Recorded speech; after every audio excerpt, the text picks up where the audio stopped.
Oh. Mommy? Mommy, what's happening? Mommy, bakit ganito po yung legs ko?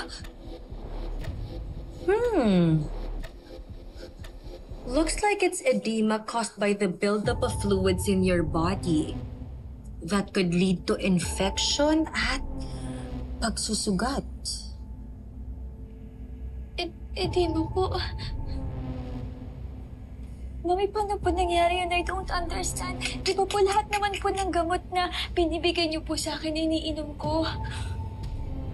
Isa yan sa mga complications ng mga may spinal injury. In your case, paralyzed ka at limited ang mobility mo. And yet, pinwersa mo kahapon. Ayan tuloy. Namamaga at nagsusugat. You see, anak, ikaw ang nagpapalala ng sakit mo. Kung nag-o-obey ka lang sa akin, hindi siguro nangyari yan. Mami, please tell me, paano po ako gagaling? Don't worry, Mookie. Mommy will find a way. Just like I always do. Alam mo ba kung ano ang pwedeng mangyari kapag lumala yan? Ano po? Ikaw naman kasi.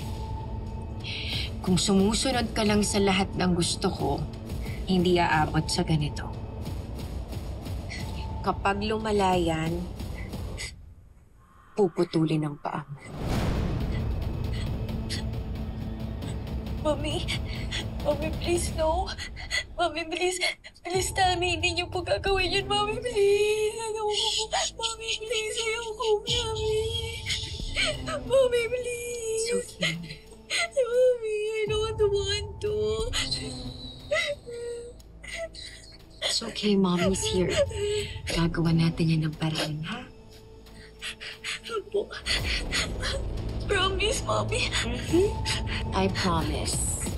Basta't mag-o-obey ka lagi, ha? Opo.